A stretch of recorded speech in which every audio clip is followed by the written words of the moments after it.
Hello students, welcome back to this third session of On Saying Please. It is a lesson written by Alfred George Gardner. In the first two parts we saw how Alfred thinks about politeness in society and how politeness can help society and sometimes it can also spoil society. ये दोनों भी examples उसने यहाँ पे दिए थे. तो एक लिफ्टमैन का एग्जाम्पल देख के हमको ये बताने की कोशिश कर रहा है कि कैसे पोलाइटनेस अपने लिए जरूरी होता है. Let's continue the lesson. But though we are bound to endorse the verdict against the liftman, he says though we are bound to endorse, he says we are bound to endorse मतलब support the verdict मतलब judgment. We are bound to support the judgment against liftman मतलब हम liftman के खिलाफ ही बोलेंगे, क्योंकि क्या polite ना होने की वजह से कोई पनिश कर सकता है? लॉ तो ऐसा नहीं कह सकता. ओके, तो ऑल दिस डिस्कशन में and in the thinking, the conclusion that the liftman is wrong. भले हम ये डिसीजन लें, most people will have a certain sympathy with him. तो लोगों को उसके प्रति सिंपथी भी रहेगा, उसके लिए सॉफ्ट कॉर्नर भी रहेगा. While it is true that there is no law that compels us to say please, it is true that there is no law that compels इसका मतलब होता है that forces, that makes it compulsory to say please. There is a social practice much older and much more sacred than any law which enjoins us to be civil. So laws ऐसा कुछ नहीं कहता हमको कि आप polite ही रहो. There isn't any kind of law like that. But there is a social practice much older and much more sacred than any law.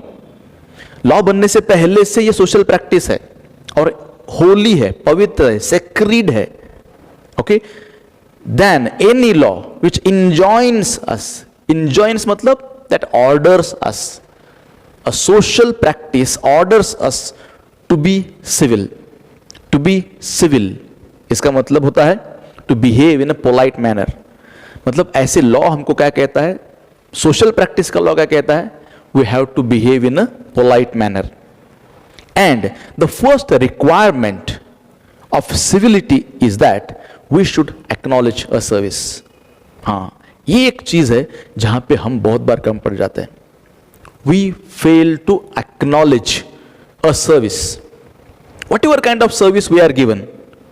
फिर भले ही वो अपने घर पे दूध वाला दूध ला के दे, होटल में हमको वेटर खाना लाके दे, अपना ऑर्डर कंप्लीट करे, वहां से लेके मदर हमारे लिए कोई डिश बनाए, पिताजी हमारे लिए कुछ गिफ्ट लेके आए, या उससे थोड़ा सा आगे जाएंगे तो टीचर्स हमको कुछ पढ़ाए, या कोई भी आपका दोस्त आपके लिए कुछ फेवर करे. We most of the time are reluctant in acknowledging their service. Acknowledge का मतलब होता है उन्होंने दिए हुए सर्विस के लिए उनको थैंक यू बोलना. आप सोचेंगे मदर को क्या थैंक यू बोलना, रोज रोज थैंक यू बोलना पड़ेगा, तो बोलने में प्रॉब्लम क्या है? This is the question. क्या किसी टीचर की अच्छी टीचिंग को अप्रिशिएट करते हैं आप? क्या कभी उनको जाके बोलते हैं कि आज बहुत अच्छा लगा, आपने बहुत अच्छा पढ़ाया? We fail to acknowledge a service. So writer क्या कहता है? The first requirement of civility, civil बनने का, सिविल मतलब पोलाइट बनने का सबसे पहला रिक्वायरमेंट क्या है? You have to acknowledge a service. Please and thank you are the small change with which we pay our wage as social beings. So what is this? Please and thank you, ये दो ऐसे शब्द है, they are small change. There are different meanings of change. यहां पे change का मतलब लेना है, वो हम बोलते हैं ना दुकान में छुट्टा वगैरह देते हैं, वैसा वाला. Okay, so these are the small change with which we pay our ways to social beings, ways as social beings. मतलब हम social beings है और प्लीज थैंक यू बोलना हमारे लिए जरूरी है. We pay back to people. They are the little courtesies by which we keep the machine of life oiled and running sweetly. So these two words are like two these are the courtesies. Courtesies का मतलब क्या होता है? Polite behavior. These are the courtesies, little polite behaviors by which we keep the machine of life oiled. मतलब machine of life metaphor का use किया है. He compares the life with a machine. जैसे एक मशीन को चलने के लिए ऑयलिंग जरूरी होता है, वैसे ही लाइफ को चलने के लिए ये दो शब्दों की जरूरत होती है, please and thank you. Machine of life oiled and running sweetly. So learn to say these two words. They put our intercourse upon the basis of a friendly cooperation. They put our intercourse, मतलब communication, upon a basis of a friendly cooperation. Means the communication that takes place on a friendly cooperation. An easy give and take instead of on the basis of superiors dictating the inferiors. तो ये friendly cooperation रहेगा. ऐसा नहीं रहेगा कि एक जगह पे कोई सुपीरियर है दूसरा इंफीरियर है, एंड सुपीरियर डिक्टेटिंग मतलब giving order to the inferior. So ये बेसिस पे नहीं रहेगा. There will be cooperation. भले आप कोई भी रहे, भले आप कैसे भी रहे, but you will have a friendly cooperation, friendly communication with all. So thank you and please these two words are very important. ये बात ध्यान में रखना आप. It is a very vulgar mind. Writer ऐसे दिमाग को वल्गर दिमाग बोलता है. किसको वल्गर बोलता है? मतलब very dirty. Vulgar mind that would wish to command where he can have the service for asking. जहां पे आप कोई सर्विस मांगने से आपको मिलेगा. यहाँ पे आस्क मतलब मांगना ऐसे होता है, डिमांड. आपको मांगने से कोई चीज अगर मिलती है तो वहां पे ऑर्डर क्यों करना? वहां पे आपको ऑर्डर देने की जरूरत नहीं है, कमांड करने की जरूरत नहीं है. मतलब अगर आप होटल में जाके आप अगर वेटर को बोलते हैं प्लीज गिव मी वाटर, ऐसा जब कहते हैं उसके बाद आपको पानी मिल सकता है, तो अगर आप बोलेंगे पानी लेके आ रहे हैं, ऐसा अगर बोलते हैं तो ऐसा बोलने वाला वल्गर है.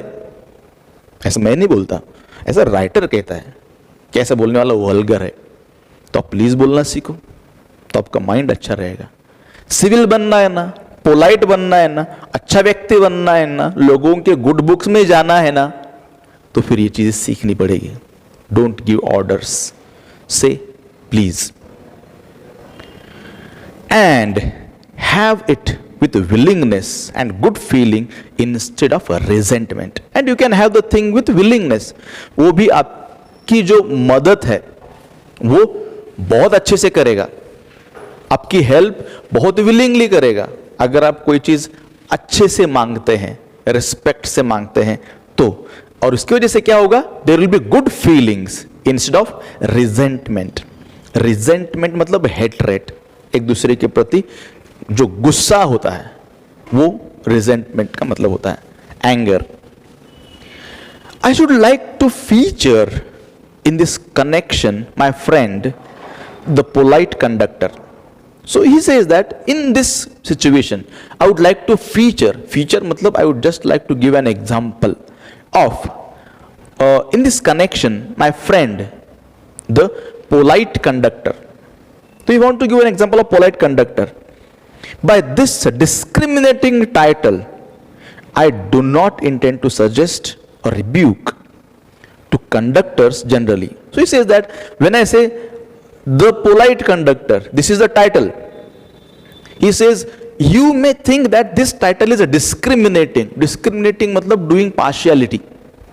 मतलब इस टाइटल से मैं कंडक्टर्स के बीच में पार्शियलिटी नहीं करना चाहता, दोनों में ऐसा अलग अलग पार्ट नहीं करना चाहता. He says डिस्क्रिमिनेटिंग टाइटल मतलब भेदभाव, डिस्क्रिमिनेशन मतलब होता है भेदभाव करने वाला title. I do not intend to suggest rebuke, rebuke मतलब हार्श क्रिटिसिज्म, किसी के ऊपर किसी की बुराई करना, मैं उनकी बुराई नहीं करना चाहता. Rebuke to conductors generally means बाकी सब कंडक्टर्स बुरे होते हैं, the good conductor, the polite conductor अकेला होता है, ऐसा नहीं होता है. वैसे भी there are some professions where it is very difficult for the person who conduct that profession to be polite. कुछ प्रोफेशंस होते हैं, अब मैं उनके नाम नहीं ले सकता हूं, लेकिन जहां पे लोग ज्यादातर पोलाइट नहीं मिलते हैं, खास करके ऐसे प्रोफेशंस जिसके अंदर रोज 100-200 लोगों से आपको मिलना पड़ता है, वहां पे पोलाइट बहुत कम लोगों को मैंने देखा है. On the contrary means, on the contrary का मतलब होता है on the opposite side. This is a discourse marker. Discourse marker का मतलब होता है जो दो सेंटेंसेस को जोड़ता है. ओके तो यहां पे टॉपिक चेंज हो गया तो उसके लिए ये डिस्कोर्स मार्कर यूज किया. ऑन द कॉन्ट्ररी मतलब on the other hand, oppositely, I am disposed to think that there are few classes of men who come through the ordeal of very trying calling. What he says here, I am disposed, disposed मतलब inclined, मैं इस सोच का हूं, मैं इस विचार का हूं, to think that there are few classes of men, there are some categories of men who come through the ordeal. यहां पे ordeal का मतलब होता है painful experience, difficult experience, ordeal of a very trying calling. Trying का मतलब होता है ट्राइंग के बहुत अलग अलग मीनिंग होते हैं. यहां पे ट्राइंग का मतलब होता है वेरी डिफिकल्ट टू इंड्योर, सहन करने के लिए मुश्किल. ट्राइंग, कॉलिंग का मतलब होता है सिचुएशंस, मतलब कुछ लोगों को बहुत ही डिफिकल्ट सिचुएशंस को फेस करना पड़ता है. बेटर देन बस कंडक्टर्स डू. सिंपल मीनिंग देखो क्या है, बस कंडक्टर्स को बहुत सारे मुश्किल सिचुएशंस को फेस करना पड़ता है, लेकिन कुछ और भी क्लासेस है, कुछ और भी प्रोफेशंस है जहां पे लोगों को बस कंडक्टर से ज्यादा मुश्किल सिचुएशन को फेस करना पड़ता है, ऐसा राइटर कहना चाहता है. Here and there you will meet an unpleasant specimen who regards the passenger as his natural enemies.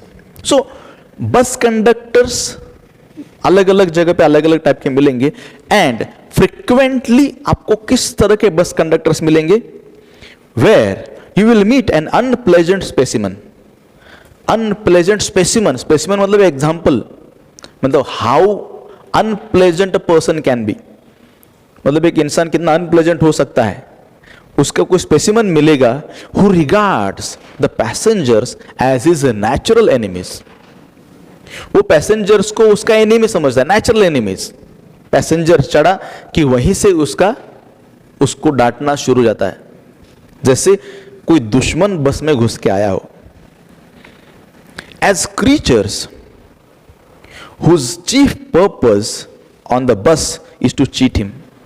और वो ऐसा समझता है जैसे जो बस में आए हैं तो उनका मेन पर्पस क्या है, उनका मेन पर्पस यही है टू चीट हिम. वो बस में आए हैं तो उसको चीट करने के लिए आए, उसको बेवकूफ बनाने के लिए आए, ऐसा बहुत सारे कंडक्टर्स को लगता है, ऐसा राइटर कहता है. And who can only be kept reasonably honest. Who मतलब दीज पैसेंजर्स को अगर ऑनेस्ट रखना है, वो पहले क्या समझता है कि पैसेंजर उसको चीट करने आए हैं, उनको अगर चीट करने से रोकना है, मतलब ऑनेस्ट रखना है, तो उसका बेस्ट तरीका, what is the best way he thinks to keep them honest, by loud voice and an aggressive manner. फिर उनको लाउडली बोलो, एग्रेसिव मैनर में बोलो, आक्रामक होके बोलो, तो पैसेंजर फिर सीधे रहते हैं. ऐसे कुछ कंडक्टर्स की सोच होती है, ऐसा राइटर कहता है. But this type is rare. He says that ऐसे कंडक्टर्स रेयर है, rarer than it used to be, rarer than it used to be. Used to be मतलब in past, पास्ट में ऐसे कंडक्टर्स ज्यादा हुआ करते थे, आज बहुत कम देखने को मिलते हैं. I fancy the public was much to the underground railway company. I fancy मतलब imagine. I imagine the public was मतलब थैंकफुल होना, टू बी इंडेटेड, एहसान होना, मतलब पब्लिक एहसान मानती होगी, पब्लिक शुक्रगुजार होगी. किसका? अंडरग्राउंड रेलवे कंपनी का. अंडरग्राउंड रेलवे कंपनी का शुक्रगुजार होगी. Which also runs the buses, जो बसेस भी चलाती है. For insisting on a certain standard of civility in its servants. Underground railway company क्या करती है? इट इंसिस्ट मतलब जोर देना. टू इंसिस्ट मतलब टू स्ट्रेस, जोर देना. On certain standard of civility. Standard of civility, वो कहते हैं कि पैसेंजर को आपने इस तरह से बिहेव करना चाहिए, पैसेंजर से किस तरह से बर्ताव करना चाहिए. इन इट्स सर्वेंट्स, तो उनको सर्वेंट्स को सिखाते हैं, उनके सर्वेंट्स को सिखाते हैं कि तुमने पैसेंजर के साथ सिविल रहना है. And taking care that standard is observe, और ये भी ध्यान में रखते हैं कि वो स्टैंडर्ड ऑब्जर्व होता है, वो स्टैंडर्ड मेंटेन होता है. In doing this, it not only makes things pleasant for the traveling public, and if the conductors behave properly, सिर्फ पब्लिक का ट्रैवलिंग प्रॉपर होता है, प्लेजेंट होता है, ऐसा ही नहीं. Pleasant for the travelling public, उन लोगों के लिए सब चीजें कंफर्टेबल होती है, प्लेजेंट होती है, ऐसा ही नहीं, but performs an important social service, लेकिन एक अच्छी सोशल सर्विस भी होती है. Okay, if you behave properly with people, क्योंकि आप अच्छे से बिहेव करेंगे तो वो खुश हो जाएंगे, वो जिनको जिनको मिलेंगे उनके साथ वो अच्छा बर्ताव करेंगे. तो इस तरह से वो समाज कार्य करते हैं, ऐसा इसमें बोला गया. It is not therefore with any feeling of unfriendliness to conductors as a class that I pay a tribute to a particular member of that class. Means मैं जब किसी कंडक्टर की बात करता हूं तो it is not because of the feeling of unfriendliness to conductors, मतलब कंडक्टर्स का इंसल्ट करने का मेरा कोई इरादा नहीं है.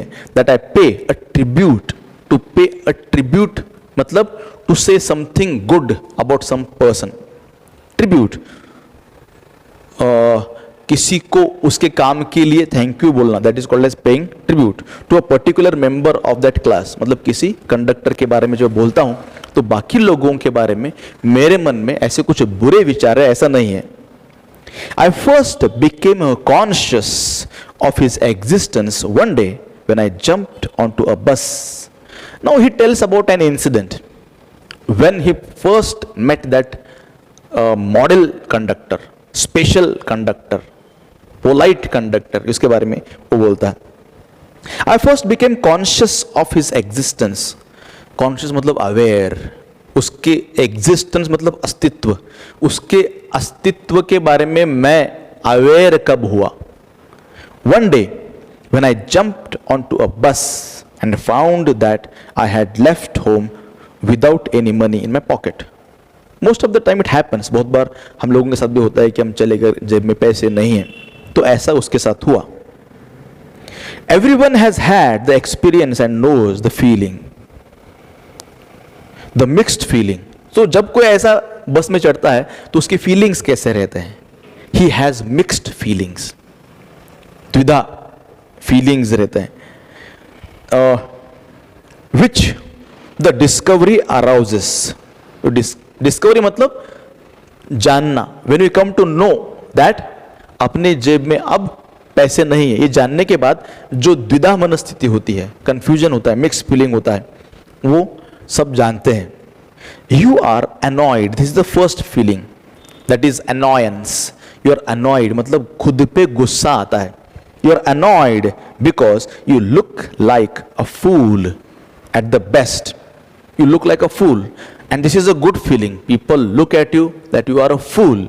मतलब आप बेवकूफ हैं, आप एक मूर्ख प्राणी हैं, मतलब घर से अच्छे से निकल नहीं सकते, निकलते निकलते चीजें भूल जाते हैं. So people look at you like a fool, and this is a good feeling. And like a knave at the worst, like a knave. Knave का मतलब क्या होता है? Dishonest person. And this is very bad. If the people look at you like you are a dishonest person, मतलब आप जानबूझ के पैसे लेके नहीं आए, या पैसे है लेकिन पैसे नहीं होने का नाटक कर रहे, you are dishonest. This is very bad. Negative thinking लोगों के मन में आपको लेके बनने लग जाती है. You would not be at all surprised if the conductor eyed you coldly. मतलब you tell the conductor I don't have money, then the conductor eyes you. Eyes मतलब looks at you coldly. Coldly मतलब without any emotions. coldly, as much as to say, जैसे वो कहना चाहता होगा, yes I know that still old trick, मैं जानता हूं ये बहुत पुराना तरीका है. now then off you get, और वो आपको बस से बाहर निकाल देता है. ऐसा अगर होता है आपके साथ, you will not be surprised because normally ऐसा ही होता है.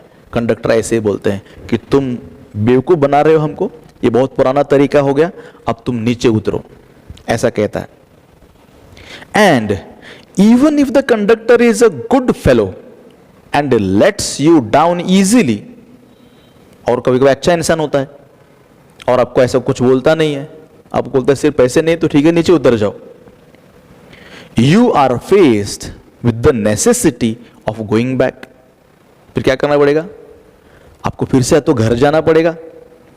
And the inconvenience, and you face inconvenience. कहाँ तक आए होंगे, वहाँ से फिर से वापस कैसे जाएंगे, कौन लेके जाएगा, that is inconvenience. Perhaps of missing your train और योर एंगेजमेंट.